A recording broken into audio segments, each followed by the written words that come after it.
Okay, and you can hear us all right?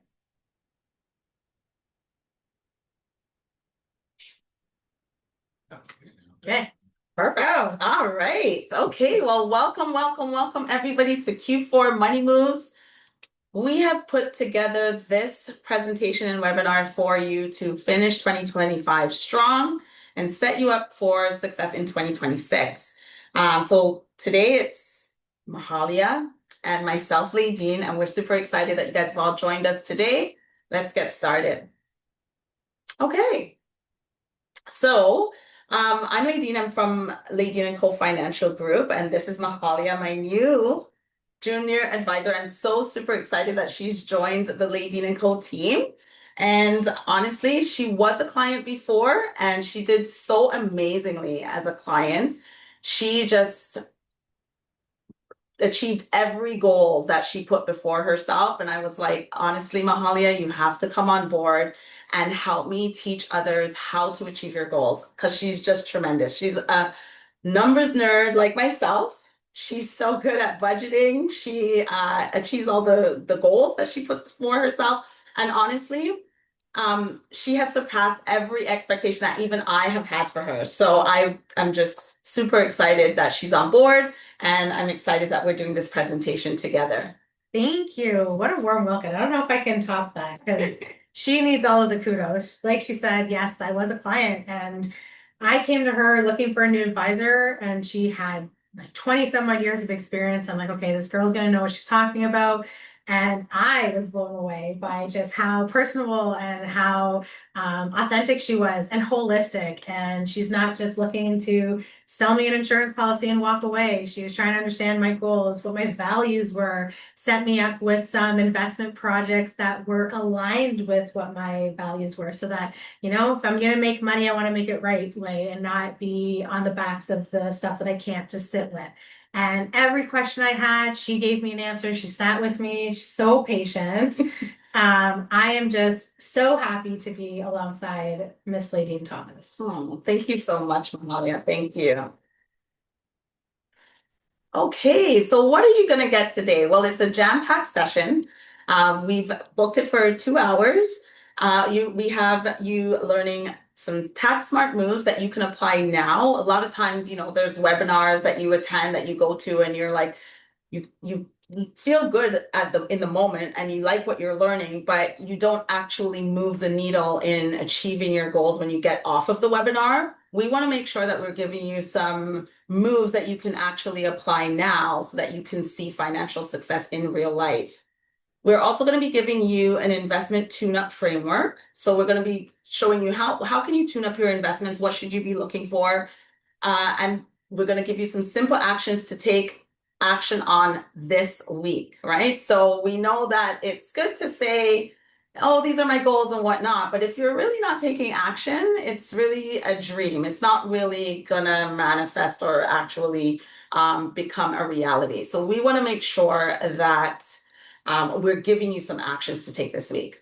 And at the very end, you're going to be getting our practical Q4 checklist, which is a PDF that you can take away with you, and you can actually tick off what you've accomplished when you do it. We're hoping that the key to this presentation is take action. We want you to get the information, something that you can actually use and take steps forward in your finances. And I don't know about you, but the joy of checking off something on a to-do list is just so lovely. Yeah, it's exactly what makes us we are number nerds, okay? We are list people. I love a good list. Yeah. I love a good book. I love a good check mark. We do want to respect everybody's time, so we are going to utilize the chat a lot as we go through this. This is an interactive webinar, so please, if there's something you don't understand, post it in the chat. We're going to have a Q&A section and go through all the questions and get all the answers for you guys. Ask whatever. There is no such thing as a stupid question. We want to make sure you feel empowered and you learn and you have something to take away with you. And we are going to do a live Q&A. So if we get through all the questions and you want to come off mute and ask a question, absolutely, we can do that.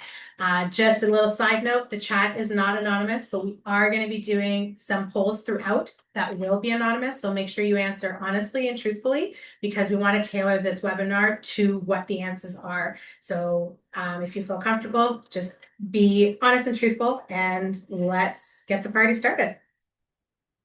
So first poll of the day, we are going to ask your relationship status. You can put that in the polls, and then we will see. Give everybody a couple. Almost there. Halfway there. All right. All right. Yeah. Everybody answer? Yeah. It's anonymous, guys. So please feel free to answer truthfully. We have five more left. 3 more people to 3 more respond. left. All right. Amazing. Okay, let's see. Let's see what we got. All right, so we got 70% common law and married. Good. 17 in the single, 13 divorced. All right, so it looks like common law married is where we're going to tailor this. Yeah, but we'll still keep you guys in mind. Single and divorced, we got stuff for you too. Awesome. And let's do the next poll. How many of y'all have dependents? That could be a child or somebody you're taking care of, an elderly parent, sibling. Okay, give it another 5 seconds. All right, let's go. All right, amazing. Oh, perfect. nice So split. It's a split bag. Okay, perfect. So this is good. This helps us to know, how to navigate this presentation and gear it specifically to you. Okay. So I'm going to kick things off with who we serve. We serve a variety of people, whether you're a professional, you're an entrepreneur like myself, like Laideen, whether you're a family. We have 50% of people with dependents. A lot of people were married, common law, so dual incomes, single parents, empty nesters eventually. We can tailor all of this stuff to you so you come out looking with success. So why Q4 matters? Q4 is very important because we have deadlines that we have to adhere to. So whether you have charitable donations or you are putting into your FHSA, December 31st is going to be your key date. If you're doing RSPs, you are a little bit more lenient into February, but Q4 is a great time to start projecting what income you're going to end up with so that you know where you stand financially and you can make the moves to put into your charitable donations or top up your FHSA or deposit into your TFSA before those deadlines hit. Q4 is also the time for bonus. People are getting bonuses at work. We are getting a shift in cash flow. Some of you may have EI or CPP that have topped out, and now you see a little bit of extra money coming into your bank account, which is always a good thing to have. Again, holidays are coming up, so we're going to want to spend. We're going to want to go on trips or host or buy gifts for people. So it's going to be a heavy spending time. And all the stuff that we do now to set us up for success and this Q4 will just set your momentum for 2026. If you are going to put some money away for your holiday spending, you can keep that momentum going into 2026 and just shift what you're saving for. So maybe it's no longer for the gift for Christmas. Now maybe it's a gift for yourself for Valentine's Day. But the momentum is there and you're just going to keep on going. Yeah. So the Q4 framework, what we're going to be talking about and the things that apply to the fourth quarter. So it's the last 3 months of the year. So it's right now. This is go time, October, November, December. This is where we are. And it's really important that we look at a cash flow and your holiday plan. Like Mahalia just said, we spend more typically at this time. Right? Everyone knows it. The companies and businesses know it. They're gearing up to take our money, right? So we want a good plan of how we're going to be spending during that time. And Mahalia is going to go through that with you because she is the budget queen. We're also going to be looking at tax optimization. So Q4 is a good time to be thinking about your taxes. So when you're going to be paying for your taxes on your 2024 income, we want to know how much are we going to pay? We don't want to be thinking, okay, we don't want our accountant to just tell us, this is how much you owe. We want to actually plan for that. We want to say, okay, this is how much I'm projecting to earn. These are the things that I've done throughout 2024 so that I can expect my tax bill to look like this. Whether it's a bill or a refund, we want to prepare for it and plan it. We're also going to be doing a bit of an investments tune-up. So looking at what's important for our investments, insurance and protection. So that's my thing. I'm an insurance girl. I believe that insurance is a key part of your financial plan. It's often overlooked because it's not as sexy as the investments. It's not as, you're not looking at it all the time like your budget. But nevertheless, it's still important and it's still something that we should be focusing on. So we're going to be looking at that, getting that in line for Q4 as well. And then we're going to be doing a 2026 goal setting exercise. So please stick around for that because that's where we're going to be setting you up for you to achieve those big goals for 2026. And then also we're going to talk a little bit about, deadlines coming up, especially if you're thinking of purchasing your first home, then things like FHSA, RRSP, land transfer rebates, those are going to be important to you. So we'll be touching on those things as well. Thanks. So let's do our first cash flow. So cash flows don't have to be too cumbersome. They don't have to be scary. Set aside 15 minutes of your day. I like to have a little timer or a podcast running in the back, and as soon as it stops, I'm done, so you don't get overwhelmed. But we're going to look at things like income changes. So we kind of touched a little bit on it. Did you get a bonus or maybe a raise this year? Did your CPP, NEI top out and now you have a little bit of income coming in? Those are the things we want to plan for to see if we can project them into the end of the year to see where we're going to end up at revenue time. Your fixed versus variable expenses. I know a lot of people have heard in the news, everybody's getting called back into the office. So if that hasn't been on your budget, it might need to be. You might have commuting expenses, eating out because now you're at the office more, clothes because maybe you put on a little bit of COVID weight that just never came off. All these things we can start to plan for. Variable expenses are also key. It's getting winter time. We get a little bit more gas for the heat. Maybe we want more comfort food, so we're getting takeout a little bit more. All these things we just look in our 15-minute review, check them off, see if there's anything we need to add to our budget, take away from our budget. We talked a little bit about the holiday budget. So we have buckets. Maybe we're going traveling. Maybe we're hosting. Maybe we're getting gifts. Maybe we're doing all three. And you can start now putting some money aside so that when your trip comes up in December, you have a little bit of cash flow already in a bank account, with its name on it, waiting to pay off that credit card. So you can earn those points, pay it off, and not have to worry about carrying debt into 2026. And like those saving buckets, maybe you're buying your house next year.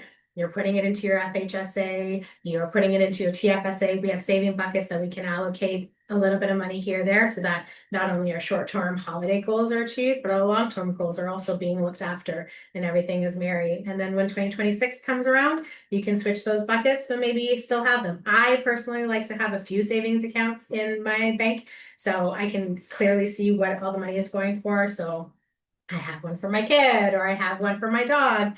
And that way I know exactly how much is in that bucket. It's not married with something else and it gives me clarity. So we can do that as well, whatever works. And I think that that's really important that you touched on that, Mahalia, because we want, when you're budgeting and you're having these savings buckets, that it's clear. We want clarity, right? So I love that you said you have a bucket for your dog, you have a bucket for Christmas gifts, you have a bucket for, like, it's separated so that you're very clear on what's happening. Yeah. Right? And I know that if I have a little bit of extra money in my dog, that maybe my vet bill next year is not going to be so cumbersome. Or if I have a little bit of extra money in my vacation fund, I can maybe spend it on my dog if I didn't budget enough. But I'm not pooling everything together and then go, okay, I paid the dog first. And now, oh, wait, where's all my vacation money? I thought I had more. And then you go, oh, right, I had all of these things. So I just like to have everything in its own little spot. Yeah, exactly. All right. Why is this thing not liking me? There we go. All right, got another cool. So on top of the check, we're gonna ask, how much consumer debt everybody's in. And again, these polls are anonymous. If you don't know, let's be honest, we don't know. If you have a good understanding of where you're at, put it in. Let's see what everybody's working with.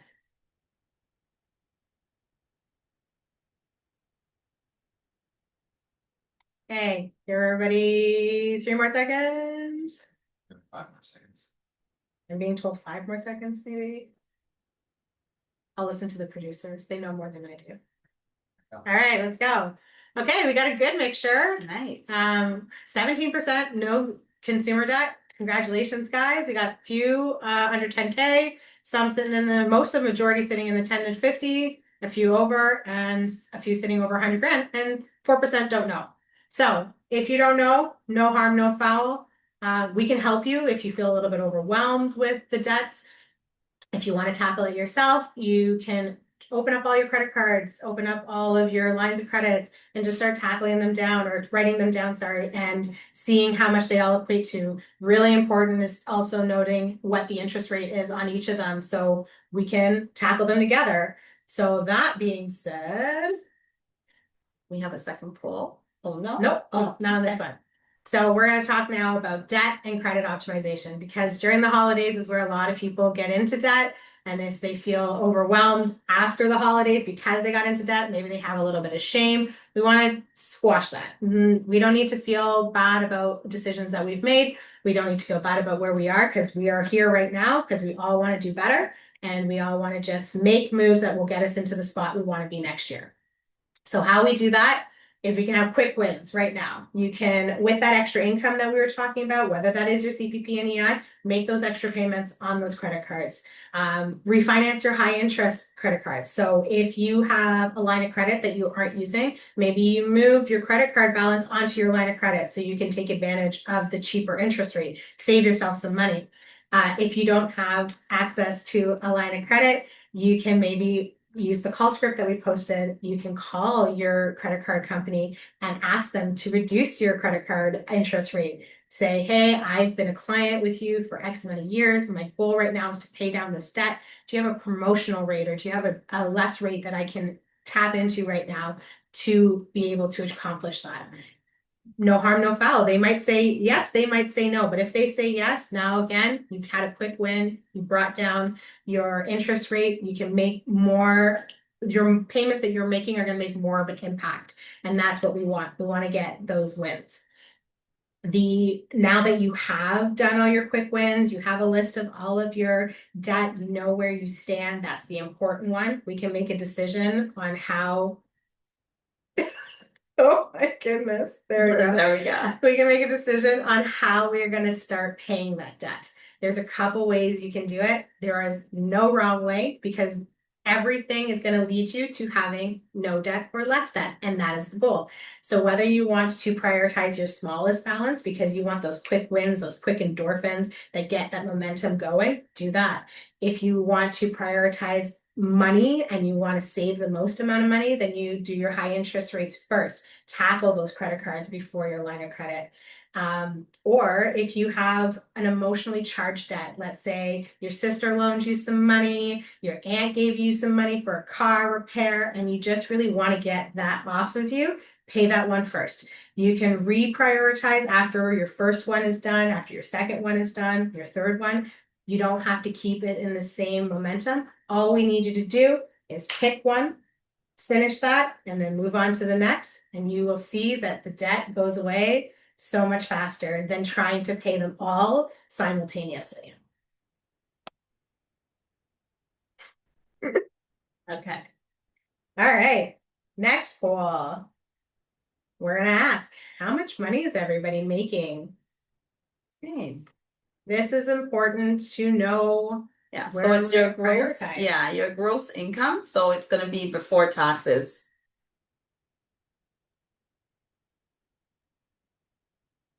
Okay, how are we doing? Okay, we're going to give a couple more seconds as people continue to take the poll and put in their answers.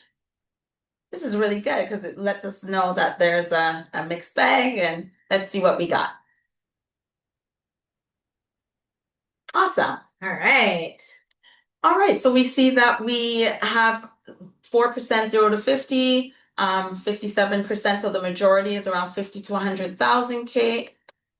We have 100 to 150 at 35%, and then 150 to 250. So that's great. So we'll tailor a lot of the information to what would benefit you guys. Okay, and also we wanted to know if you have any self-employed income. Oh, yes. So there's another poll.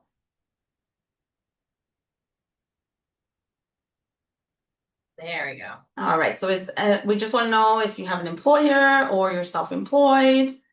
Or you have an employer and you have self-employment income that tax into that. Yeah.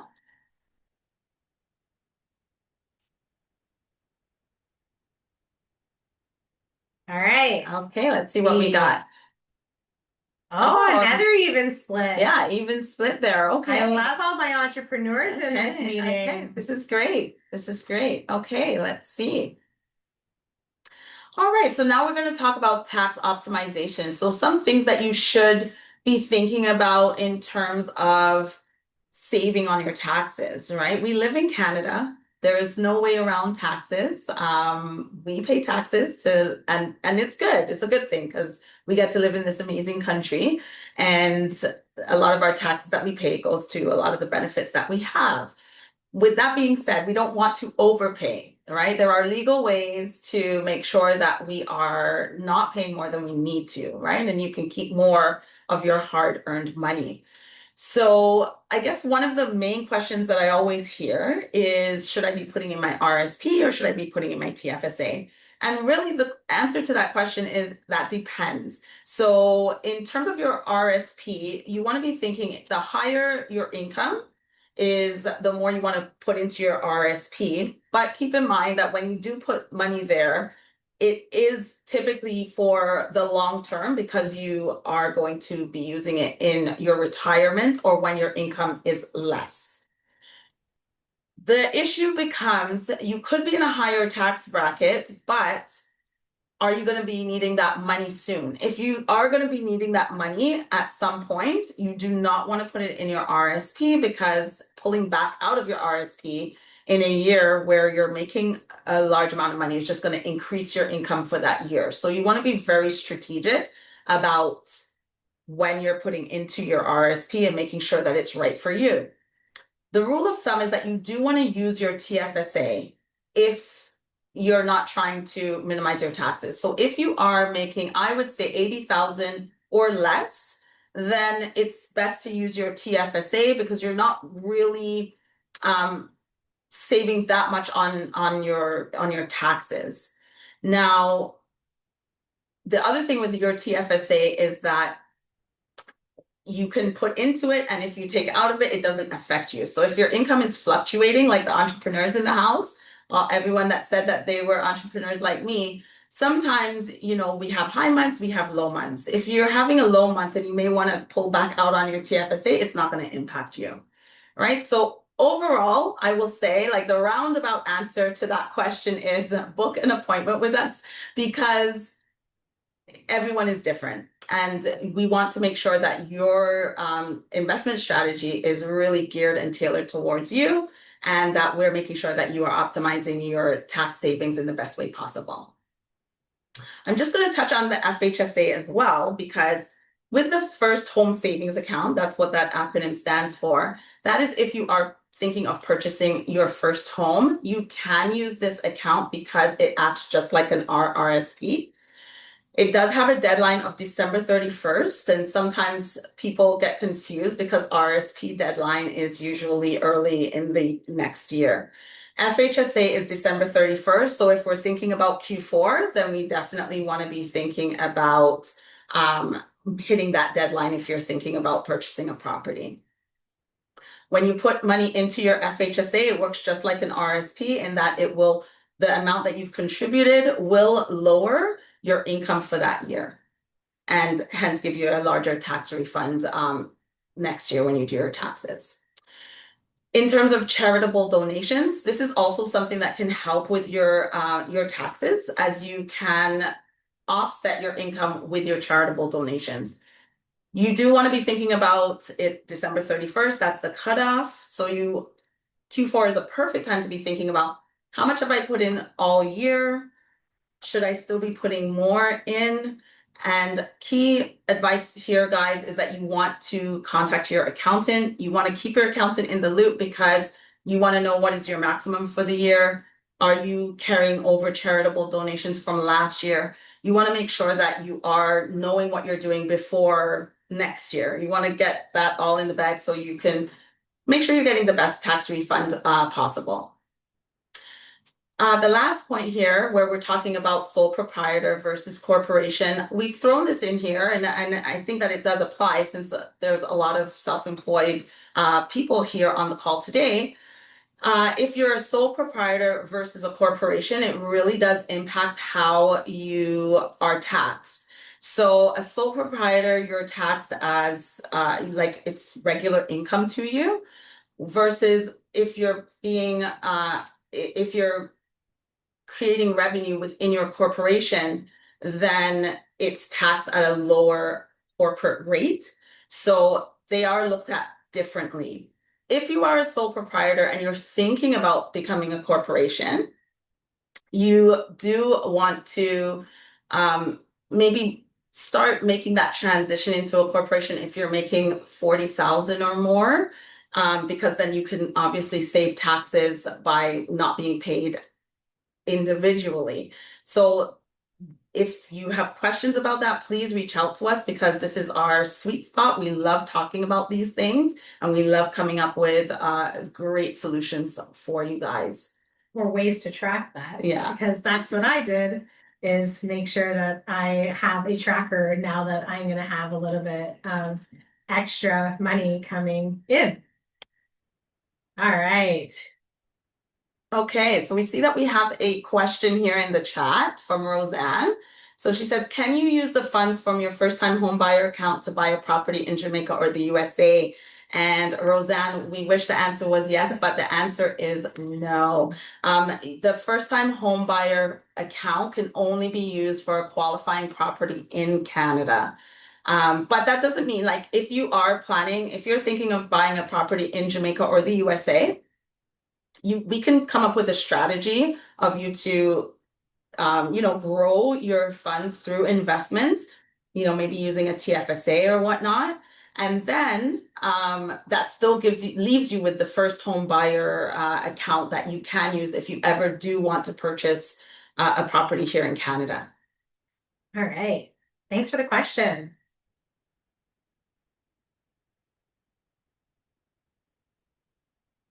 Okay, so part 2 of tax optimization is we're now going to switch to investments, right? A lot of times, we're so excited to be investing and to be making money in our investments. And a lot of the times we're not thinking about, hey, we could be taxed on that. So if you're investing within your RRSP or your TFSA, that's great. We don't need to necessarily think about tax consequences at this point. When you start pulling from your RRSP, that is another story, and we can save that for a later chat. But when you do max out on your RRSP contributions or on your TFSA contributions, then your other option to invest is in your non-registered account. That account does not have any rules, any tax rules that are providing a shelter for you. So any growth that you have happening in your non-registered account, that does go to you as income for that year. But what's key to know is that not all investments are taxed in the same way. So whatever you hold in your non-registered account, you want to be understanding how it's going to be taxed so that you're not receiving a tax bill next year that you didn't plan for. So, if you're an individual and you have a non-registered account, know that capital gains are taxed in a very different way from interest, which is also taxed in a different way from dividends. Capital gains and the best way is dividends if you're being charged, or if you're having it as income. If you have a choice, then it would be dividends would be the lowest tax. It would be taxed the lowest on that income. Your interest, if you have interest in your non-registered account, that is going to be taxed as regular income. So you want to be very mindful of that. If you're gaining interest and it's not in a TFSA, we want to be looking at where you're placing your investments.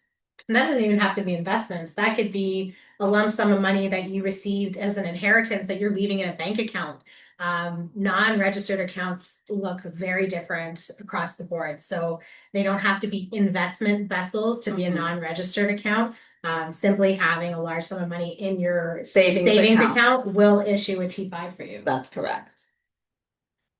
So also for business owners, if you are an entrepreneur, if you do have your a corporation, you are able to invest within the corporation, but do know that again, any investments through a non-registered account, because that's what it would be if you're investing corporately, you do have to claim that as revenue as well. So we do look at different strategies. If you have questions about this, then please reach out to us, and we'd love to answer them. So we have a question from Ricardo asking, what about if the dividends are in a TFSA? And anything that is in a TFSA is tax-free. Safe. Yeah, it's all safe. What are those sports analogies? Safe. Yeah. Right. So that's good. And that's the goal. We want to put as much, investments as possible within the TFSA. And your RSPs, we want to defer paying taxes. Yes. And if you think about it, it's when you pay taxes. So your TFSA, you're putting taxed money into that account. So the government's not going to tax you twice. And your RSPs, you're deferring paying taxes until you pull out. So that's how we kind of get those tax strategies working for you. So yeah, if you have capital gains or interest or dividends coming into a registered account, you are safe. Great question. Okay, let's take, I think it's our last poll. Yeah. I love polls. I love it. Yeah, we're getting to know you guys. Yeah. We love to know who we have here. Has your income changed this year? Did it go up? Did it go down? Has it stayed the same? What are we looking at? Give everybody a few seconds to put their answers in. Okay. 4, 3, 2, 1. All right, increase. Wow, look at everybody. 59% increased, 7 decreased, and 33 stayed the same. So we could have decreases for a lot of reasons. Maybe you're cutting back on hours, or maybe like you were saying, you have a slow month and you're a sole proprietor or your corporation. So we need to take advantage of how do we top ourselves up if we need to, and get as much money in our own pockets. So now it's time for an investment tune-up. So especially with the 59%, I want to say, who had more income, now is a time that you might want to look at your risk tolerance. Can you afford to take on more risk? Or maybe you had a lifestyle change like I did. I recently had a baby. So maybe I want to bring down my risk a little bit, or maybe I want to diversify. You'll see the little pie chart. Where how much of my money do I want in high risk? How much do I want it in more conservative?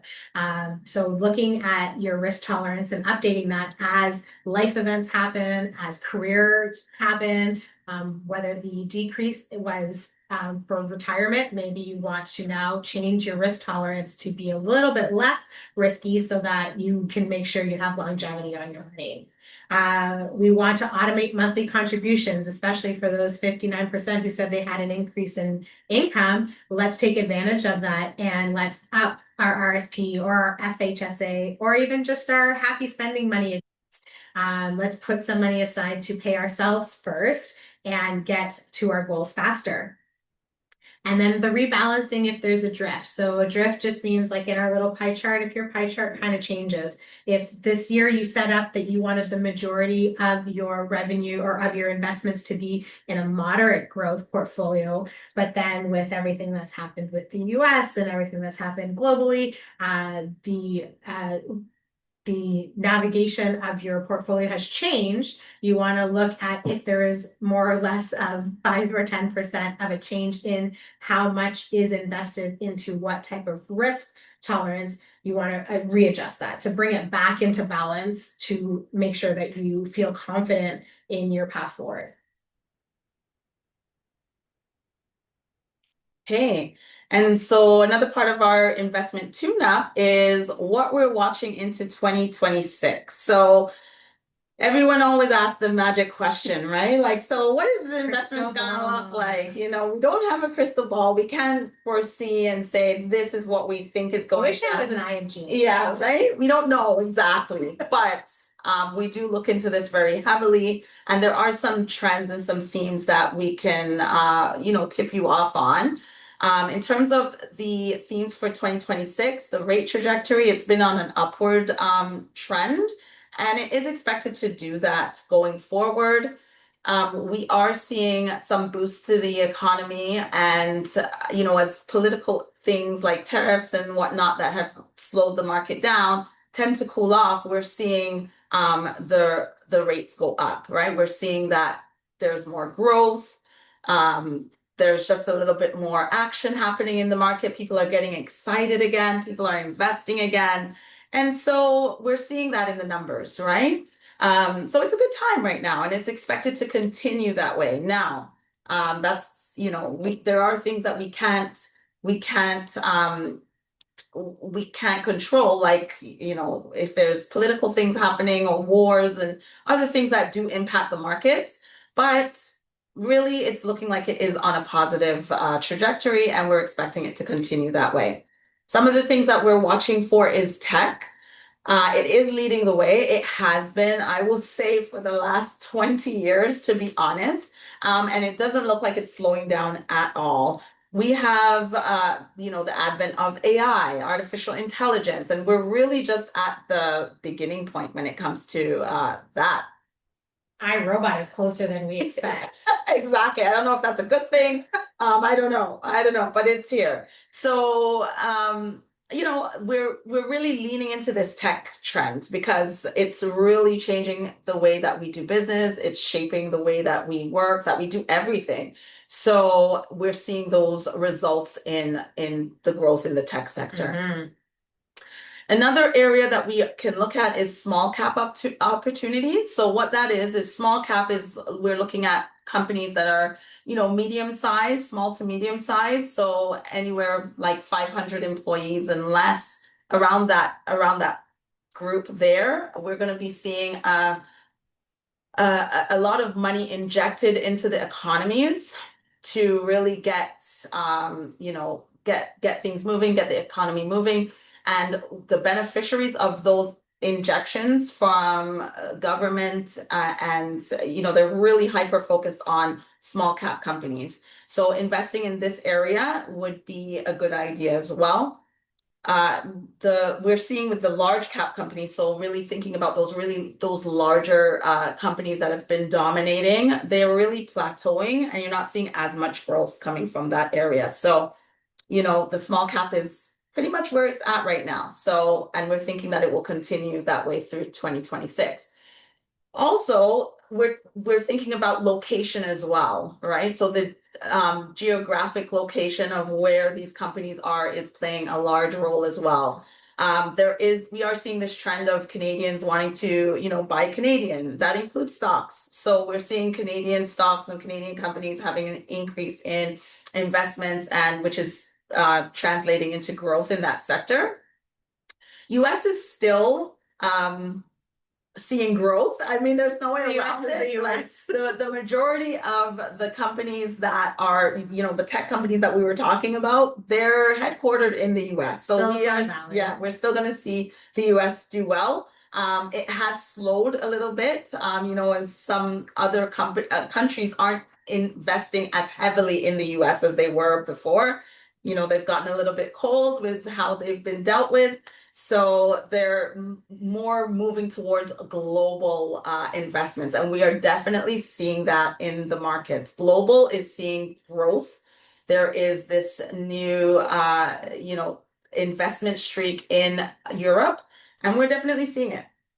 So even the world diversifies. Yeah, exactly. It is. So, if you want more information about it, this is another one of our sweet spots. So like I said, we're number nerds. So, we can always walk you through different investment opportunities and show you, where these small growth areas are happening.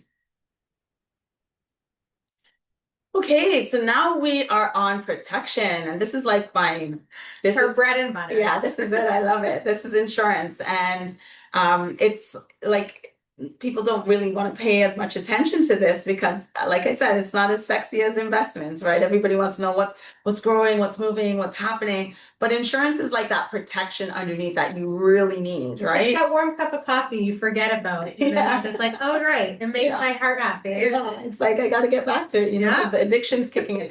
So we really need the insurance. If we don't have that and we're only focusing on the investments, we're really leaving ourselves open for something happening and affecting affecting our investments or everything that we're working so hard for. So I want to hear from you guys. Drop a 1 in the chat if you think that insurance is sexy, just like me. Do you think not me, but I think insurance is sexy. You can drop a 1 in the chat if you think she's sexy too. Her husband would be very appreciative of that. All right, let's see who's on board with you. Anybody else? Oh, Yeah, Tanisha, okay. yeah, Okay, awesome. good. We got some people who are on board. That's We're awesome. loving it. We're loving it. Oh, we got an 11. Oh, Tamisha's at an 11. Okay, look at that. Okay, nice. Yeah. That's true, Charmaine. Oh, hi, Charmaine. Yes, so yes, very sexy once you know how it supports. Absolutely. Yeah, Yeah, exactly. very Oh my sexy. goodness. Okay. Okay. So insurance, we're gonna get back to this. We want to do in Q4 an insurance review. It is important, guys. Make sure that you're checking your protection. So we want to make sure that your life, your disability, and your critical illness are up to date. So we just looked at, 50% of you have an increase in your income.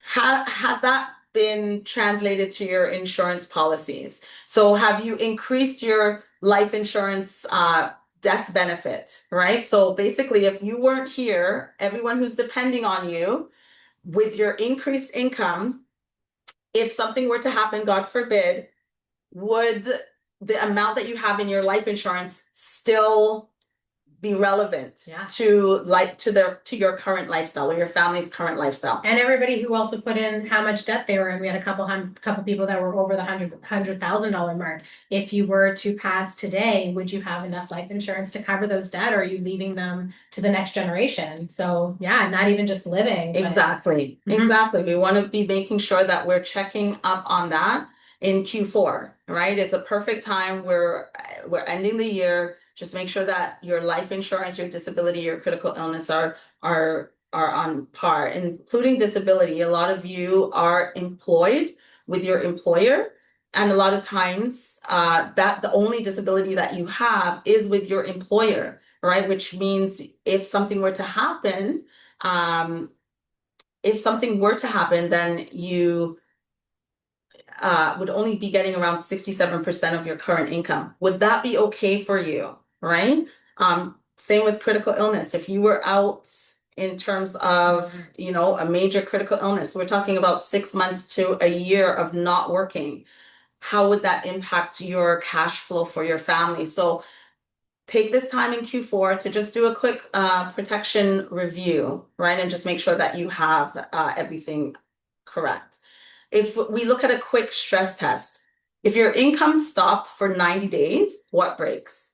I like that one. It gives me a heart palpitation. That tells me that there's something that I need to cover. If my income stops in 90 days and my kid doesn't eat, then I need to make sure that maybe I need to up my disability because a car accident can happen at any point in time. At any time, right? And that's the whole thing about it is if we're doing things correctly, then sure, we have investments and we have savings, but we don't want to pull from those things. No, those are my retirement. That's I would still exactly. like to retire at 55, Exactly. regardless if I got hit by a car. Right. Yeah. So even though you could, that's not the goal. We Yes. want to insure ourselves, and it will be a lot cheaper than if we actually pull from our own investments or our equity in our property, or put it on debt. We don't want to, God forbid. But the next thing too is even if I had the money in my TFSA or in my RSPs and something happened, I am now dealing with a life altering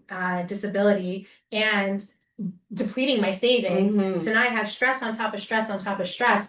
You want to alleviate that as much as possible. So if you can get an insurance company to cover your mortgage while you still can go out to eat and you don't have to change your budget too hard, that's where we want to be. Exactly. That's the sweet spot.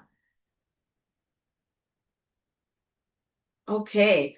So in continuing with the review, we want to be giving ourselves that peace of mind, right? Just making sure that we know what things look like if anything were to occur. So one of the things that I would recommend doing is a beneficiary review. So you want to make sure that if you've had any life changes, if anything has happened, if you've had, recently had another child, right? Like Mahalia, and he's beautiful, guys, just absolutely gorgeous. So if you have a beautiful new bundle of joy, we want to make sure that he's on the will, he's been added as a beneficiary, right? If you've gone through a divorce or a separation, we want to make sure that the beneficiary has been updated. Unless you want your ex-husband or ex-wife to still get your beneficiary, that's up to you. Yeah. So, this is a perfect time, Q4, to just make sure that you are looking at that. Also, like if you are going to be a beneficiary, right? Sometimes with what's happening, we are seeing the older generation, they're passing, and funds are being transferred down. You want to also be starting to think about that. Like if you are a beneficiary, you want to make sure that whether it's a parent or if it's a spouse that you're thinking might be passing on, you want to know that their information is correct and that you know and have a plan of what to do should something happen to them. Also, what I will say, I will always stress this, your will needs to be completed. A lot of people don't have their will done. They have the life insurance, so it's still good, very good. Like it's great. You've got your life insurance done. But I do want to let you know, as someone in the industry, when we file claims, the life insurance company just writes a check to your beneficiary. There are no instructions as to how that beneficiary is to spend that money, what they're to do with it. That is where your will comes into place, because it is it's your idea of how you want your funds spent. All right. A lot of times people, if they are a beneficiary, they have never had that large lump sum of money in their bank account before. They have never just had, 250,000 sitting in there, 500,000, $1 million. We literally just cut a check with their name on it and hand it to them. There is nothing that goes with that. So please ensure that your will is in place. But even to that note, having a plan if you are going to be receiving that money so it doesn't sit in your bank account, becoming a non-reg, and then you have tax on top of that. So if you have a plan for where you're going to put that money is also very helpful. Exactly. Seems pretty. Okay, so how are you guys doing? How are you guys finding it so far? We're going through, this is heavier information, like when we're talking about wills and beneficiaries and life insurance and not the sexy stuff. How are you guys doing? Drop a 1 or a thumbs up in the chat. Very interesting. Ricardo says he loves it. Okay, perfect. Okay. And remember, if you have questions about that, throw them in the chat. We're going to get to them. And okay, so we have a question there from Lorraine. Yeah. Hello, Lorraine, Stevens, Leslie. Can you speak to protection for homeowners should the inevitable happen? How does it impact families? Yes, absolutely. So if you are a homeowner and you still have a mortgage on your property, You do want to make sure that you are covering that mortgage with a life insurance if you are planning, like you're wanting that property to pass down to the next generation. You would like to cover that mortgage. So if a person passes away that has a home and a mortgage, then that mortgage is covered.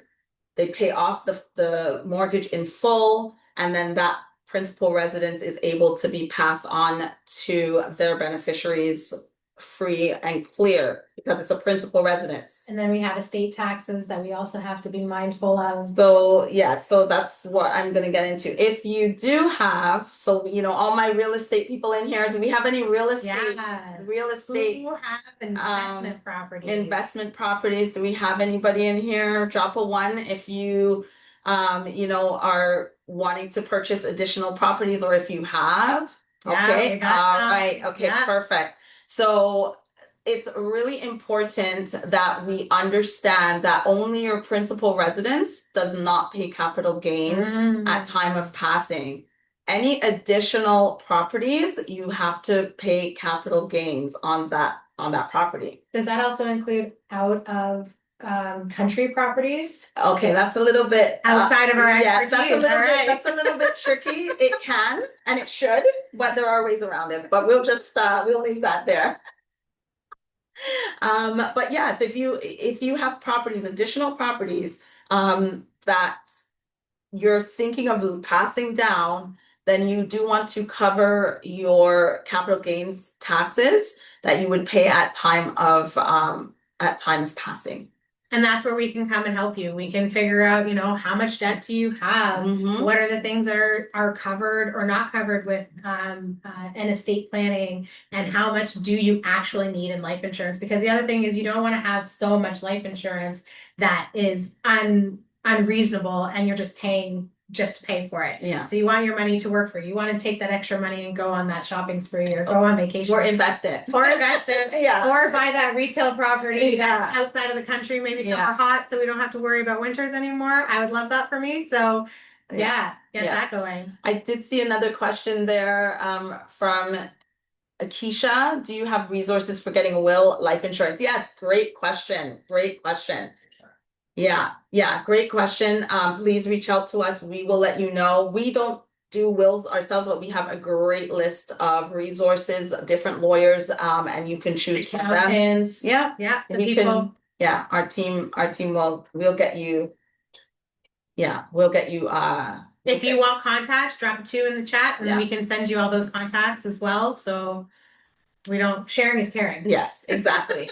And then I will get onto the last point there where it says power of attorney. So with the POA, that's equally as important as your will. So your power of attorney is basically you are assigning a trustee on your behalf. Should you become incapacitated, there is someone who's going to be making decisions on your behalf. If you don't have these things in place, then it's appointed for you, and you never know how people will be spending your money or what the decisions that they will make, if it will be aligned with what you actually want to happen should you become incapacitated. So please, like we said, we will actually go through, you know, who wants more resources and get that out to you. So, okay, we have a healthy Q&A portion at the end. So we will, any questions that we haven't gotten to, we will get to them at the end as well. All right, so now is the fun part. We're gonna do a little bit of goal setting. So I hope everybody brought a piece of paper or pen. It's gonna be a quick 3 minutes, just write down a mini exercise. So we want to write down one 2026 priority that we want to focus on. And then one money win that we can do before the end of the year to achieve that goal.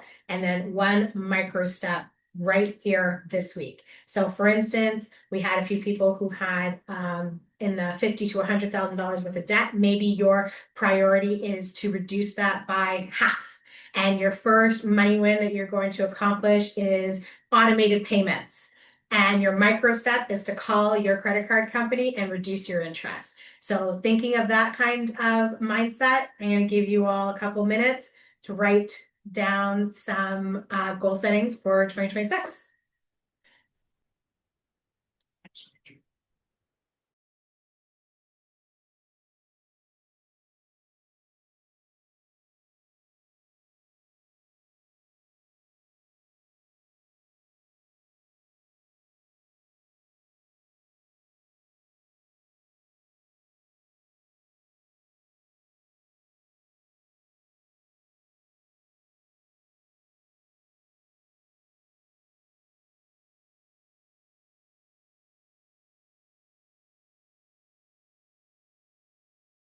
You do the talk. Okay.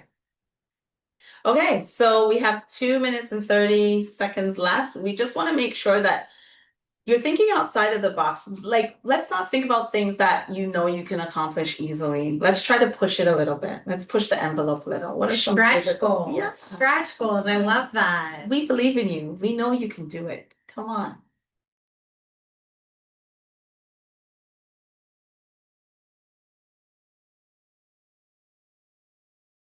Sorry.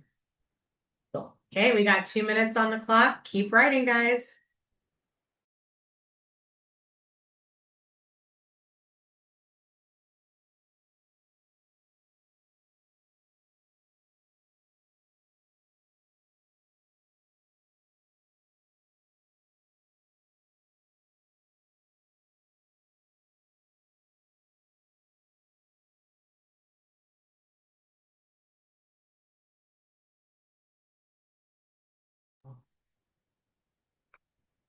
Okay, we're at 1 minute and 30 seconds, so keep on writing, guys. So let's set up a 2026 goal. What's something we can accomplish by the end of the year? And what is a micro step we can do this week?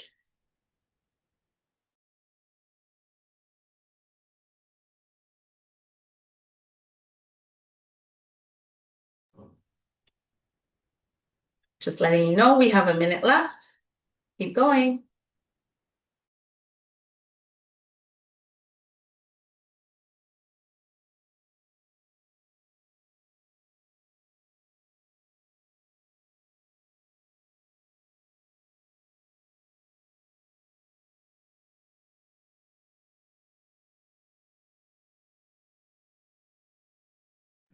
You're a quick thinker, eh?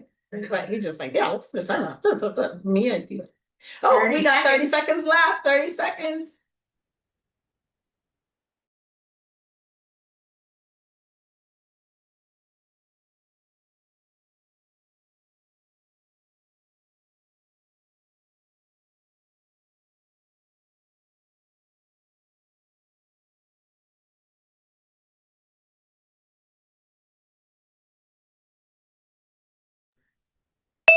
All right, 3 minutes. If you still have more to write, that's actually great. That means we can keep planning, keep manifesting 2026. I'm gonna put ourselves back on the screen. Okay, so. Okay. So now that we have our list, we can pick 2 to 3 things that are on the screen right now that you want to accomplish this week. Set yourself 10 minutes to in the next 24 hours to accomplish your quick micro goal. Give yourself a half an hour in your calendar for this week to accomplish 2 or 3. So do you want to set yourself a holiday budget?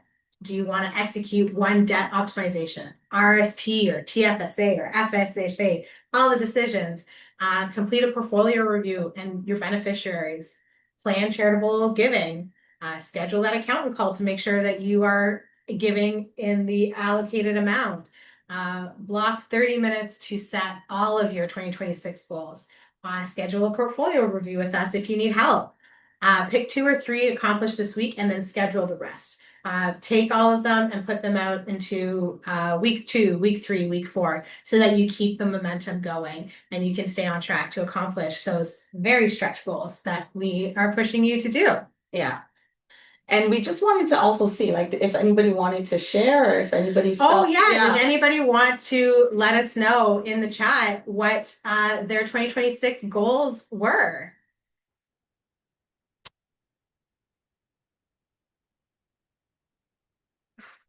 This week, we're adding an extra money into the TFSA. Okay, I we love that. Somebody paid off their personal. Wow, good job. That's amazing. Congratulations. Like, paying off your OSAP is huge. I remember when that was done, I didn't even know what to do with myself. I was like, oh my gosh, extra cash. Right? But saving to buy a new property. So perfect. So yeah, so use that FHSA. And for the immediate goal, I will save money for a Euro trip this coming summer. Take me with you. Take me with you. I would love to eat my way through Europe. I fit in suitcases. I am small. Love that. Amazing. Thank you so much for sharing. Does anyone else feel comfortable sharing their goals or what they're wanting to? Oh, you have a lot of goals. Too long. I love a lot of goals. We That love is that. good. We can accomplish lots together and just keep pushing each other. We build a network and we just make each other better and push each other to strive for the stars. Amazing. We love that. Anyone else? Anybody else feel comfortable? If not, that's fine as well. Like as long as you know what your goal is and what you're going to be working on. Keisha says using the momentum of investing in your first property to continue saving or increasing your risk. Yeah. Amazing. Like Keisha, you're a rock star. You just, congratulations to Keisha for on her first property purchase. And she's just going to keep that momentum going with the investments and just keep growing her wealth. So Yeah. I love that. I love that. Tam says to reduce her emotionally charged debt by December and pay Yeah. off in March 2026 and update insurance coverage and revise will and beneficiaries. Yeah, absolutely. We love that. We love that. And the emotionally charged. I love when you talk about that, Mahalia, because a lot of times it can really just sit there. And so we're like, oh, but I should be doing it this way, or I should be doing it that Google way. it, But and all they tell you is high interest, pay that off. That's it. That's Yeah. the only way to do it. But there's so many ways to do it. And the emotionally charged ones, if that's going to get you that momentum, Mhm. let's take the stress of money off of your shoulders for Mhm. sure.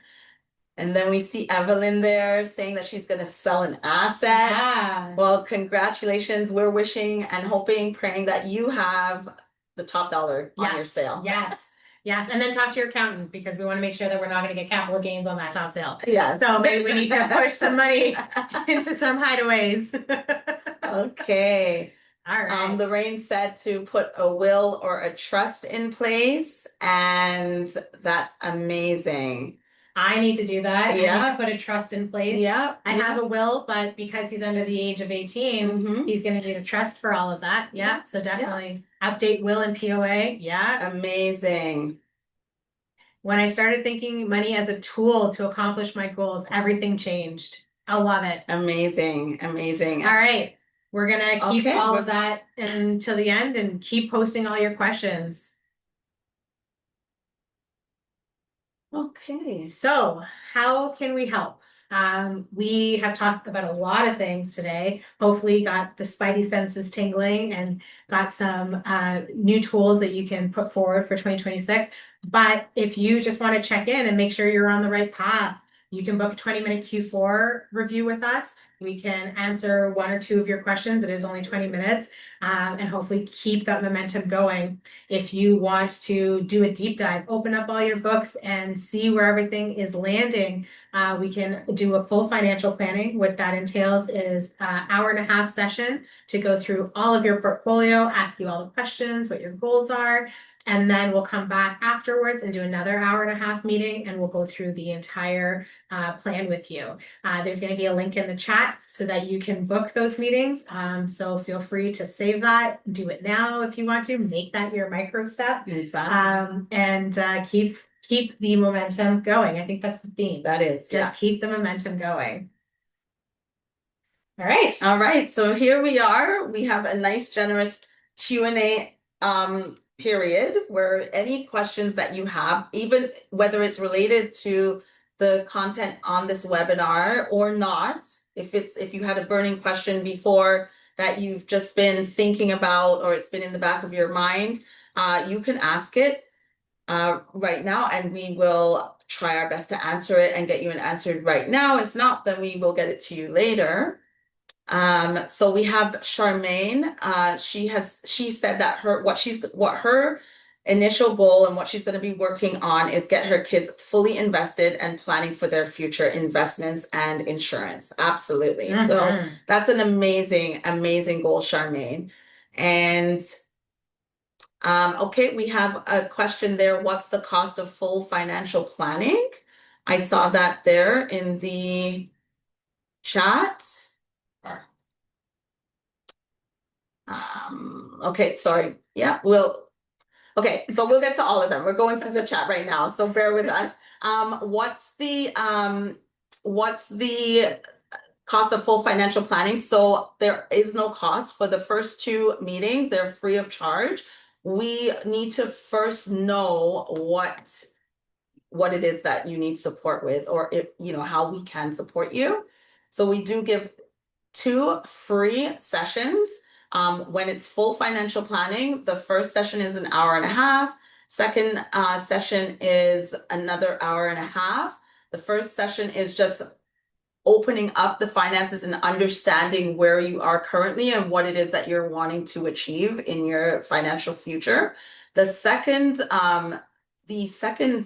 meeting is us presenting that financial plan to you, and it is both free of charge. If you did want to go forward with any investments or insurances, then we are paid on the back end of that. So it's no upfront charge to you. I really suggest that everybody actually take advantage of this, because it's getting an advisor to give you advice, whether you use it and become a client or not, you're still getting the advice. So I would say take advantage of it for sure. I also like the fact that I don't have to see a payment out every month when it comes off of my investments or off the back end of my insurance. I almost don't know that it's there. So it also gives me peace of mind that I am not, writing a check or seeing money come out of my direct deposit for my financial advisor, because that is some ways that they get paid.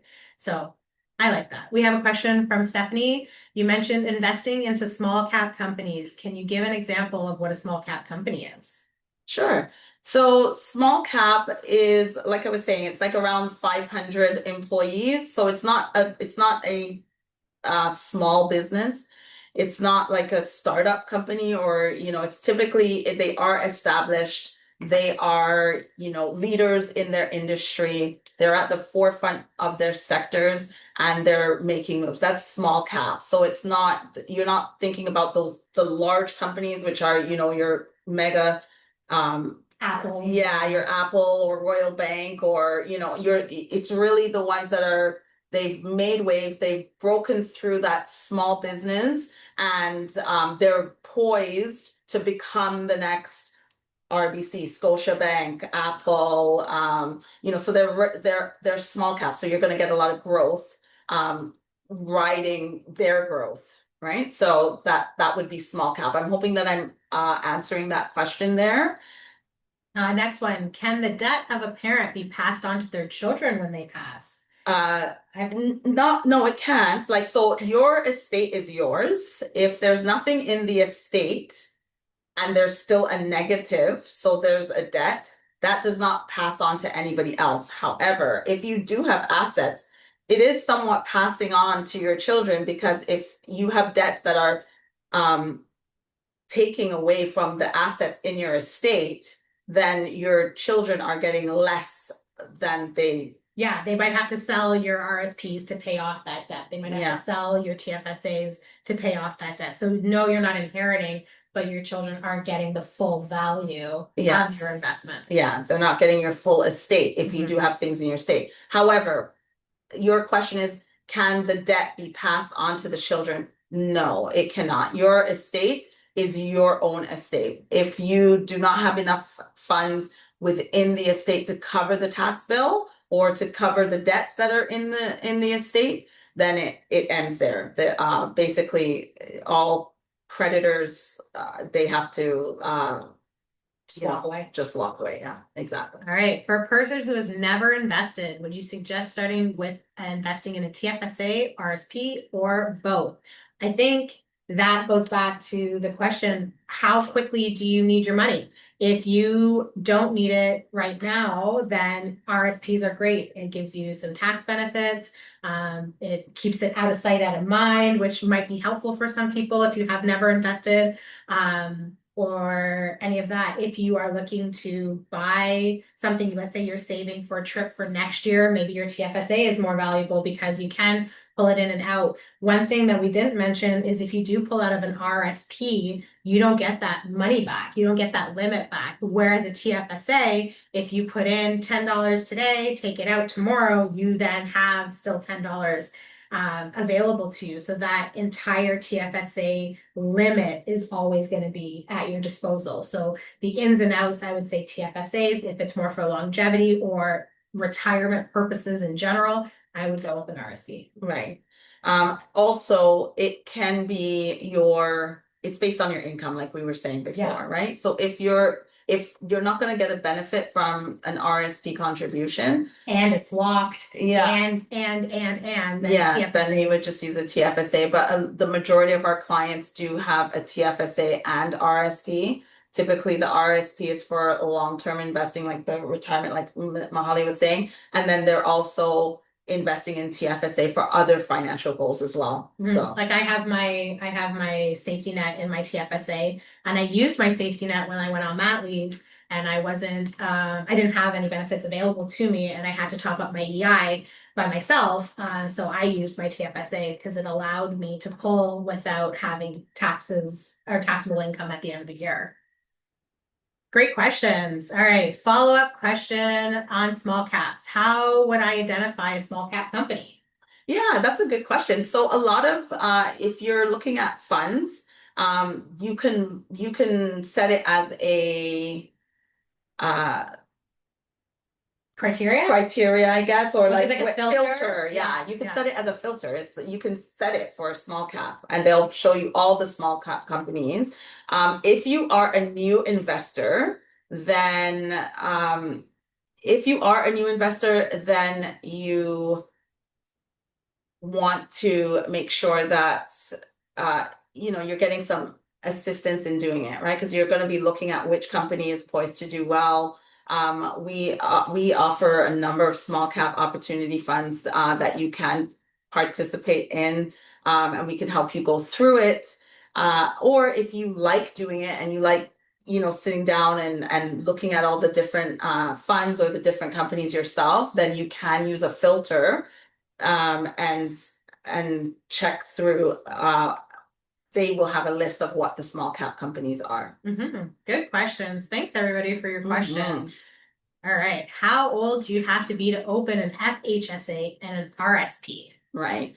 So and that's a very good question. So for an FHSA, you do have to be 18 because the purpose is to purchase a property. And I think your TFSA, you also have to Yes, be your 18. TFSA, you have to be 18 as well. But your RSP, you just have to have worked before.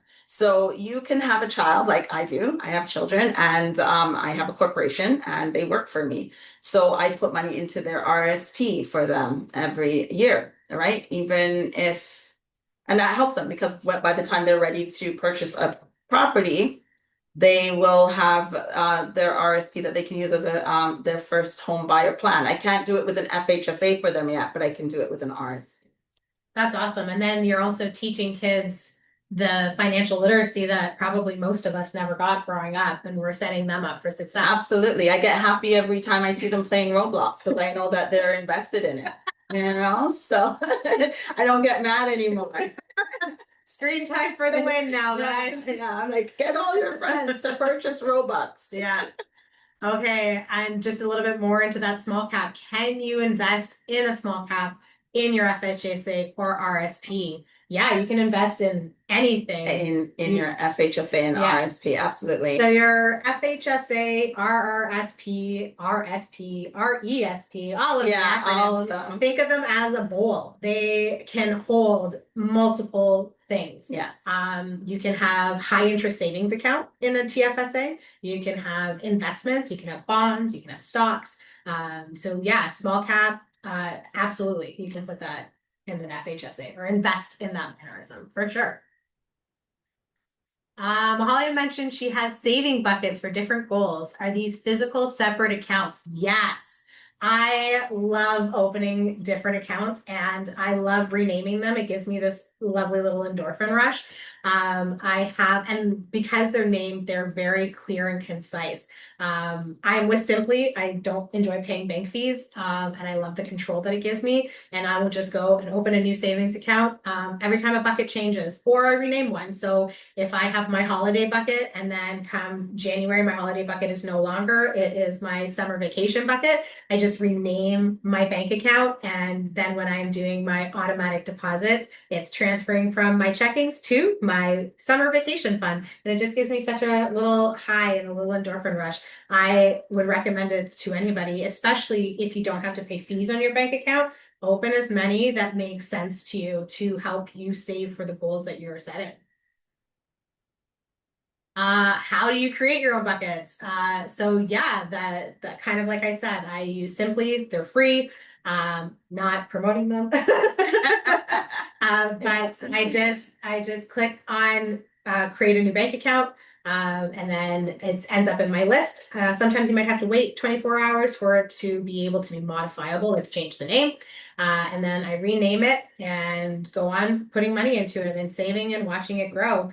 I did actually talk to Laideen about opening a couple of TFSAs in the investment because I wanted to do the same thing, have it in the market, but also have my funds be growing, but to segregate it so I could clearly see how much was growing in my bucket for my next property, or how much was growing into my retirement RSP, or even just my emergency fund, and keep it separate, keep it non-touchable. When do you move money from your savings buckets to your RSPs, TFSAs, FHAs, all of that? I love all these questions. Thanks, guys. So who asked that? Keisha. Great question, Keisha. I like my money to work for me. I have to go to work 9 to 5, Monday to Friday. I want my money to also be working for me. I normally like to keep my money in my TFSA. It's very liquid. I can pull it out when I need it. It's not locked in like an RSP. FHSAs are also a little bit more locked in than a TFSA. So if I can keep my money invested, I will do that. And if I need an emergency fund, keep that maybe in a bank account so that you have access to it, especially if you are crawling out of the debt. You want to make sure you have an emergency fund available to you that's not utilizing a line of credit and getting you back into debt. So I like to have as much of my money into my TFSAs as possible. And then when I know I'm going to buy something, or even when I went on mat leave, then you make the strategy, okay, when do we pull out? When do we put it into a bank account? When do we make it more liquid? When do we take it out of the market, for say, and put it into something less risky, like a high interest savings account? And also, just to add on to what Mahalia is saying as well, like in terms of TFSA, FHSA, RSP, what I do a lot of the time with clients is, if they are wanting to purchase that property, we wait until the deadline. So we grow the money in a TFSA so that they're doing a larger contribution into their RSP or their FHSA at the closer to the deadline.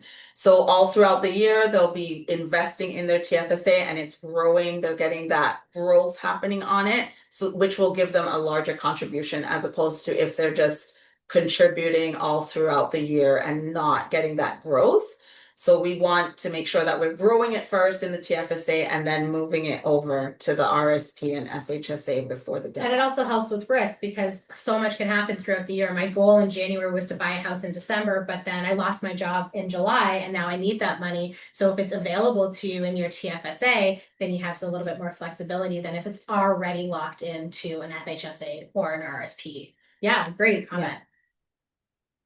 All right. Ricardo says, what's the average gain when investing with your guidance? Oh, wow, I love that. So one of the reasons I went with Laideen is she said something to me that was just magical. When we first met, I don't know if you remember this, but when we first It was a met, while ago. I know it was a while ago. We were talking about investments, and she said, if your money is not pulling in credit card interest rates, you're not working hard enough. And I love that, because if your credit card company has the audacity to charge you 20% on money, then I have the ability to earn 20%. And I was looking at my investments with her since inception, and we're pulling in 27 return on investments over 6 years. So not over just 1 year or over the last 6 months, like over 6 years. That is consistency. And I'm also in a little bit of a higher risk point, but it's out there. And the other thing that kind of sat with me was when we were talking about your values. So I'm an environmentalist. I love, I love the earth. And as much as I could invest into Alberta and the oil sands, it would make me feel good. So I worked with Laideen and she put me in with investments that actually suited my values. So now I feel good about the fact that I'm making, 20-30% return on investments, and not feeling guilty about my money. So I love all of that. Great question. Yeah, amazing question. Do both parents have to sign on a contract for life insurance policy for a child? Latoya, great question. I just did Yeah. one of those. Okay, so that's a good. We did. Oh, As the owner, yes. yeah, as the owner, Yeah. we co-own the life insurance policy, so we both signed. Yeah, But you don't have to. You can have one As long parent. as your parent, you can have a policy on your child. And they just have to have a vested interest, because I could put a life insurance policy, could put it on my niece or my nephew, or start an RESP for my niece or my nephew. As long as you have a financial vested interest in that person, you can actually open a policy. So if you are, the money auntie and you want to make sure that your niece or nephew gets a good start, you can open one on behalf of the parents. If you are an auntie and you want to open it for the child, then you do have to get the parent or guardian to sign. They have to give authority. But if you are a parent, you don't need the other parent. So both people don't have to do that. You can just do it on your own. But like Mahalia is saying, it doesn't even, if you are, wanting to open a life insurance or an investment for a child that's not yours, you can do that as well. You just have to get the buy-in from the parent. Yeah, just that they know. Yeah. Great question, Latoya. So Stephanie says, I keep seeing ads, promotions, getting a life insurance policy that allows you to access funds prior to death. What's your take on that? Ooh, I love that. Yeah, I love that. So I am in the position right now where I have money in my RSPs, money in my TFSAs, and I want another avenue to invest tax sheltered. And in life insurance policy, you can actually do that. You can pay your premium and then top it up with additional funds, and that will go into an investment section of your life insurance.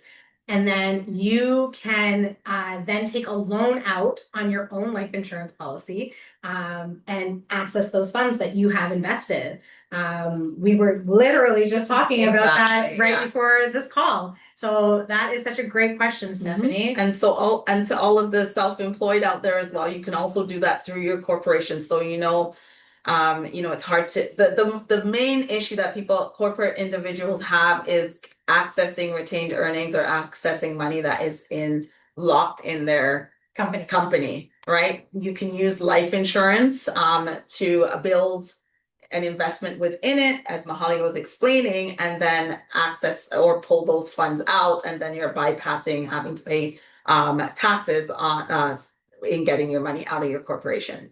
Great questions. Good questions. Drop a 1 if you find this stuff sexy. And let me know we're talking about insurance. I know. I love that people want to talk about insurance, which is great. Yeah. And, this is my sweet spot, like I was saying. So, this is really making me feel good. So any ones here? Okay, good.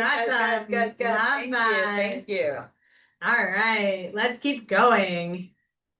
What's your take? RSP or life insurance for kids? When should you choose one versus the other? Amazing question. I say both. Why do we have to choose? Sorry, is that RRSP or RESP? Yeah. Yeah. Okay. Yeah, RESP. She did say RESP. Okay, you did it. Okay.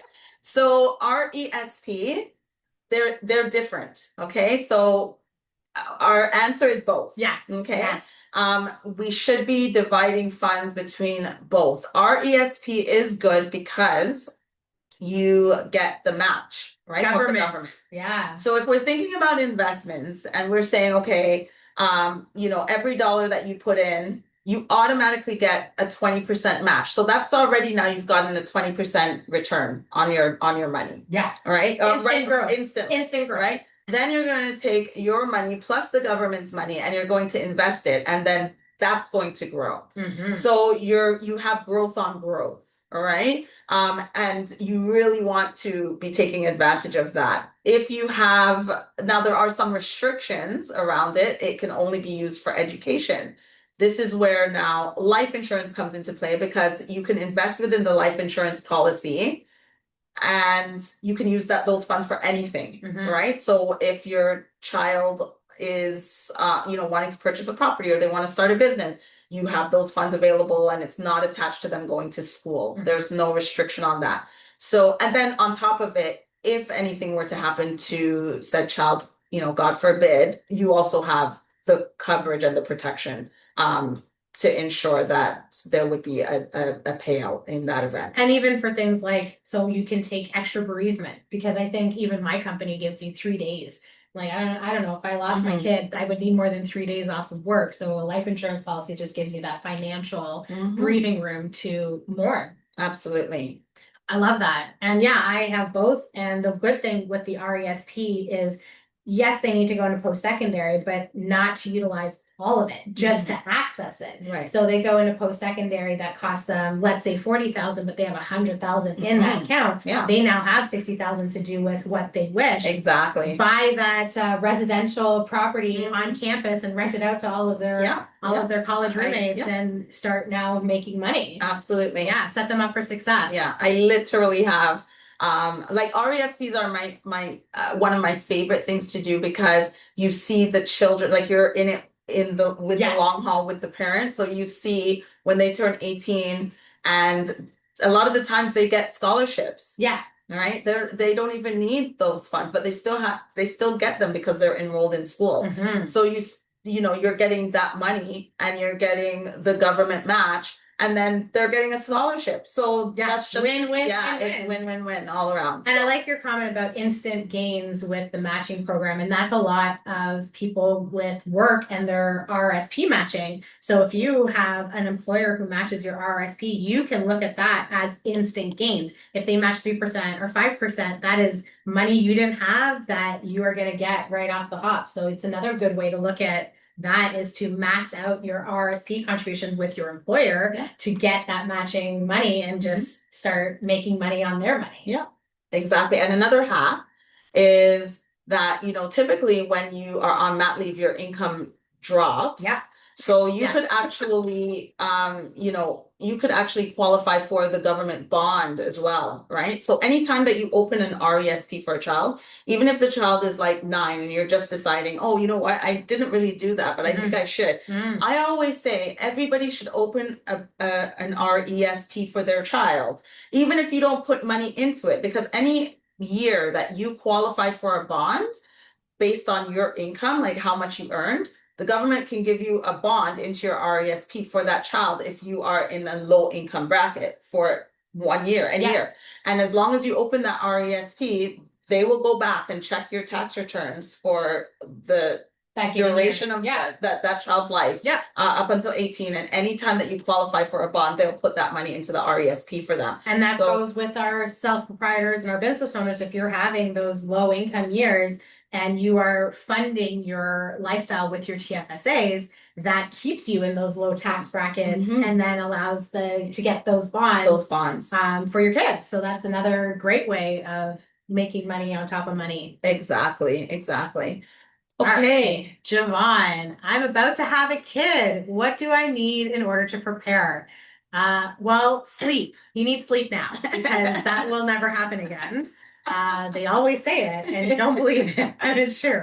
But no, great question. So if you're having a kid, if you want to be proactive and plan ahead, there's not really too much you can do because you do need their SIN number in order to get an RESP account started. And you need to know the sex of the baby and the name of the baby in order to get a life insurance policy. Yes, they have to be, the child does have to have life for 30 days to be able to have a life insurance policy. So there's not too much you can do ahead of the game, but if you have your lovely little checklist that you can check off as you go with all the things you want to do, it also makes those first 30 days of sleep deprivedness a little smoother. Set up your meetings proactively with your financial advisor to get that life insurance policy set up, to welcome the little potato to the world and to get the RESP account. Yes. So first thing, when you're filling out your documents in the hospital, you can get the SIN information right there. Like that's where you can register that life and make sure that you are getting yourself set up that you can get the SIN. That's the main thing that you want your child to have that SIN. Also, not much like Mahalia was saying, not much that you can do for the baby before the baby comes, but what you can do in preparation is make sure that your life insurance is in place properly. You are going to need additional life insurance now that you have a new bundle of joy to take A care family of. rider, right? Yeah, you can add a You rider. can add a rider or just increase it. Get a term 20, for an amount that it say something, were to happen to you, then at least your child would not be impacted financially and they would have the same quality of life as if you were still around. So you want to make sure that you are increasing your life insurance. Yeah, and that's what we did. We looked at it and we said, okay, if you were to get, let's say, divorced and you had child support, what would that child support look like? And that's what we ended up getting an insurance policy for, was just 18 years of the kid's life. So we got a 20 for that child support value to make sure that the remaining parent wasn't going to be under financial stress to raise the kid on their own. Right. So, and I will tell you guys another hack as well. If you are receiving child support, then you do, it's a really great idea to make sure that you are insuring that individual as well. Now, you do need them, you cannot insure someone's life without them signing for it. They do have to give permission to do so, but you definitely want to make sure that you are insuring your support payments. All right. So if you're receiving support payments, then you want to make sure that in the event that that individual passes, that you would still be getting that. So even let's just say I'll give an easy number. Let's just say $100. If you're getting $100 a month in support, then it is worthwhile taking $5 from that support to pay for insurance on that support. All right, to make sure that it pay a policy to make sure that if something happens, you've still protected your 100. Yeah, that's good. So there was another question about when is it beneficial to have a life insurance policy on a kid? When do you start it? I like to say the earlier the better, Yeah, because absolutely. the earlier you get a life insurance policy, the cheaper it is. I got my life insurance policy at the same time my mom did, and we paid the same amount, but the value of our insurance policies are drastically different because I have so many years her junior. So if you can't do it the day they're born, then today's the best day. If you can't do it yesterday, you do it today. Maybe that's your micro step that you are going to book that meeting to get their insurance policy set up. And we have the link in the chat to book a meeting with us if you want help to get that done.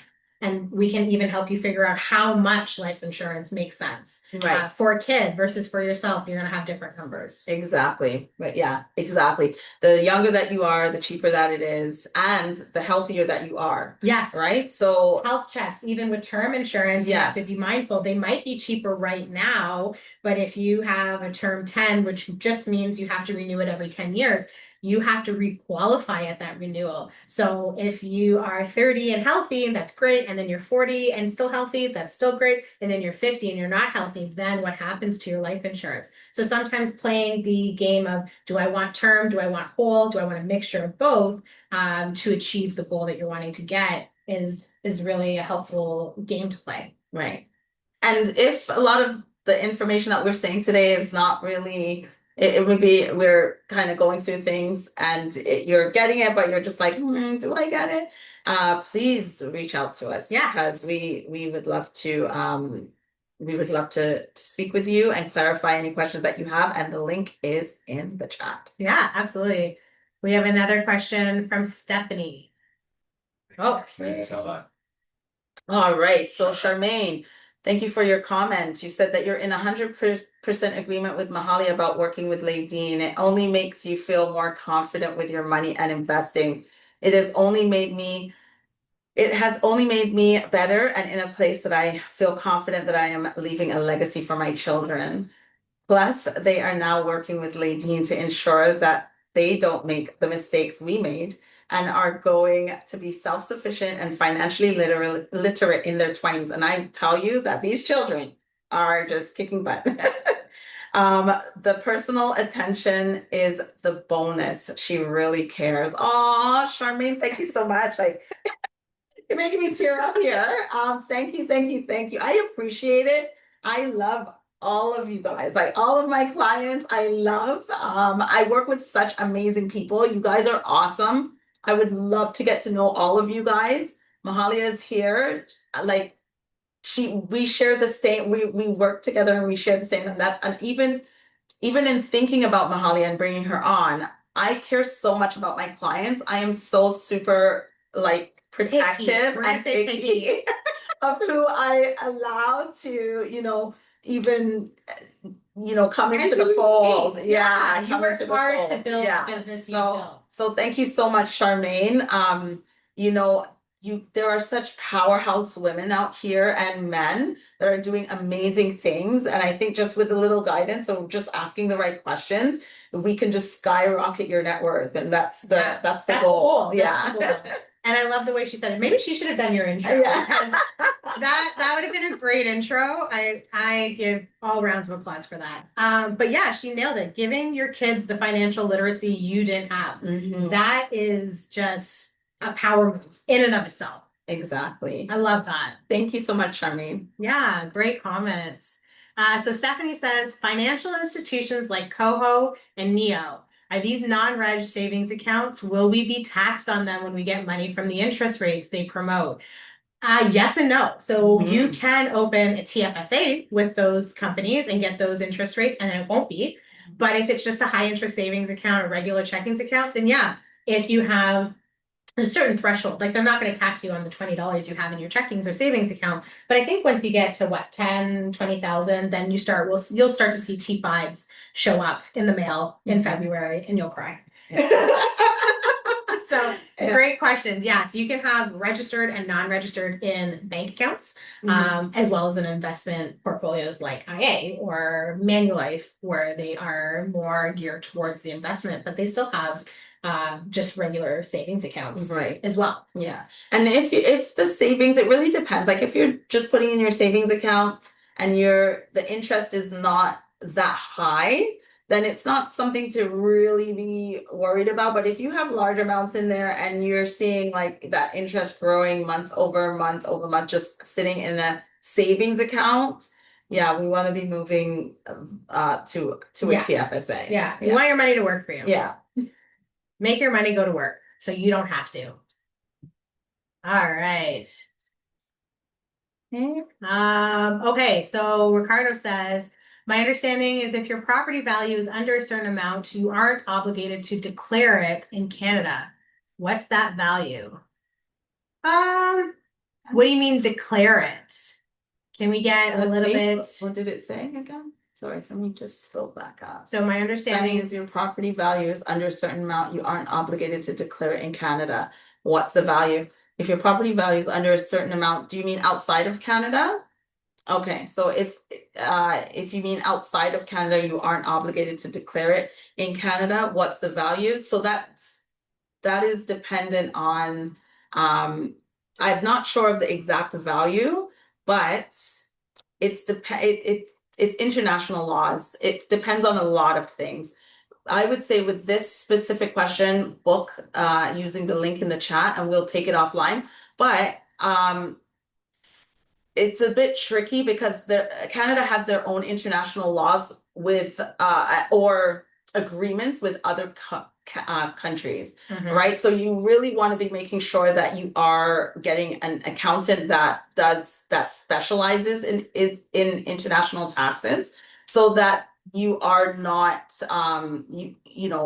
going over thresholds and over boundaries. You want to make sure that you are, because even some things that you don't claim, if they are on that list of countries that talk to Canada, then it will be disclosed anyways. But I know a guy, and so you can book a call. And then we can give you resources. Exactly. All right. So it's 8:45. We're gonna wrap things up shortly, but let's post in the chat. What was your favorite thing about today? What did you learn? What did you enjoy? Let us know. What was your favorite thing while we were posting? Yeah, well, my favorite thing is us talking about insurance. You know, that's gonna be me because I'm just like flabbergasted that people care, right? Usually I'm like, there's this cool thing that you can do with the insurance, and I'm looking at people's eyes and they're like, what are we talking about here? So I'm just happy. I'm just happy That they liked that it. they liked That they liked it. That All they right. talked All about it. right. Yeah. I love the budgeting. I love being able to put money aside so I can spend guilt free. I think there's so much negative connotation around money. There's so many negative feelings. If I can start to unwrap those negative feelings and spend guilt free, that just makes me happy. And then also, like with the budgeting, what you're saying, right? A lot of people think that budgeting means you'll be restricted. Yes. And that's not true. No. Budgeting means that you will have freedom to spend guilt-free, like you're saying. Yeah. Because you've already allotted, okay, this is for entertainment, this is for eating out, you've allotted it. So you can spend it and know that your day-to-day, your adulting responsibilities are also taken care of. Yeah. So absolutely, I love that. Exactly. For sure. So Tam says she loved the goal writing for 2026. I love that too. I love setting goals and I love crushing goals and I love a little check mark. It makes me happy. The reminder about estate planning. Yeah. We don't talk about things as much, right? Yes. Finances should be an open conversation, but it's been so taboo for so long. So it's good to have those reminders. Love the energy. Well, she's a ball of energy. So I will always be a ball of energy right beside her. Goal writing. Yes, I love writing goals. Investment in the taxes. Yeah. How do we keep money in our pockets? That is what a tax incentive is. Listen, we pay taxes here. We know we do, but we don't want to pay like all the taxes. No. Right? We don't want to pay everything. So we got to be strategic about it. Yeah. Learning how useful a TFSA can be. Oh, absolutely. Budgets are great. Yes. Let's talk budgets. That being said, should we do another one in 2026? Should we do a budgeting one in 2026? Yes. Maybe set the year up with how to set up a budget. What do you include? What do you not include? Yeah, I think we should do that like in January. Yeah, that would be good. Drop a one if you guys are feeling the budget webinar in January. Yeah. Drop a one. Let's talk about it. Eat leftover pecan pie, be in our sweatpants, and then open a bottle of wine and talk some numbers. I love that. Tamisha says she likes cutting debt and savings hacks. Amazing. Yes. Charmaine says the information was digestible. I love that. Info is invaluable. I love knowing there are other amazing people who are interested in doing better. Yes, that's right. Because you guys have great questions and your energy in this session is also, we love it, right? Thank you for bringing us together. Love to see women that look like me who are for my financial wellness and for me and my family. Amazing. Yes. Amazing. Yes. I love all of that. Okay, Ricardo says that he'll be here. Oh yeah, a lot of fun. We're doing a budget. We're back in January. So I think that's my hosting. Yeah. I'm gonna get the sweatpants on, get a little bit of your slippers on, and do the thing. Yeah. I love that. I love a lot of ones. A lot of ones. Yeah. All right, that's so good. Amazing. Thanks, guys. Yeah. Thank you for this time with us. Thank you for spending your Tuesday evening. We do not take this time lightly. We know that everybody has busy schedules. Please remember that the link is in the chat. I'm just gonna put back the share. Yeah. And just go through how you guys can connect with us. Yeah. I have to get a this name. All right. So we have some resources for you guys. We have a Q4 checklist.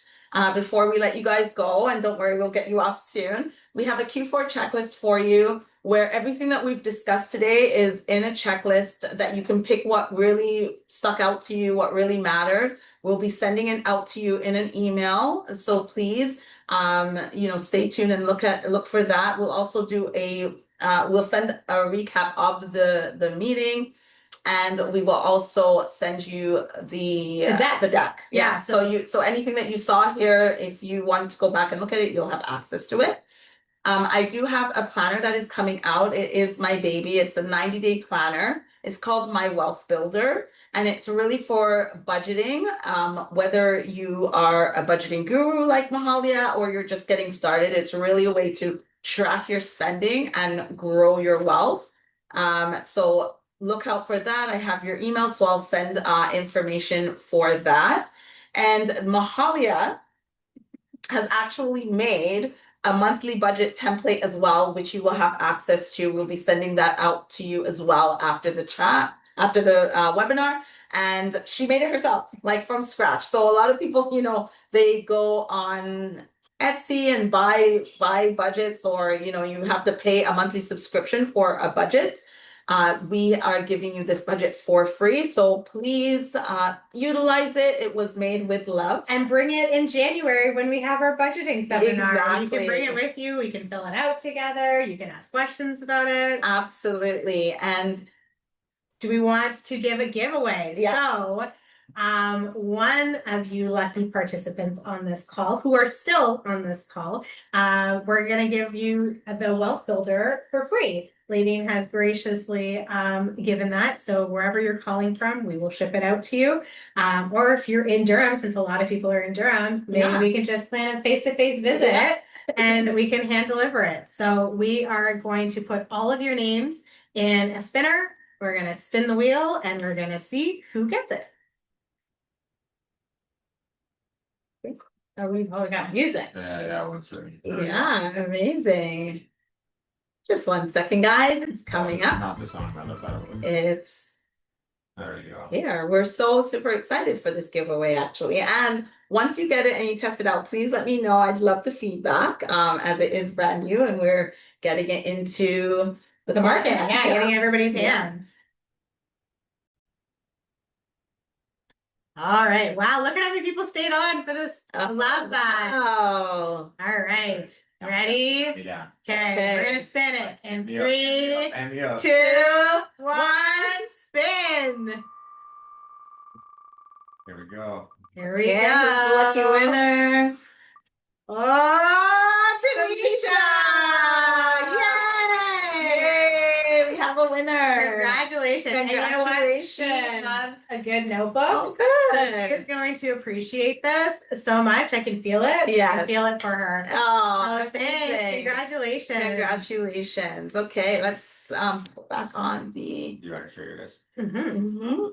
Amazing. Okay, Tamisha, we'll get that out to you. And All right. thank you, everybody.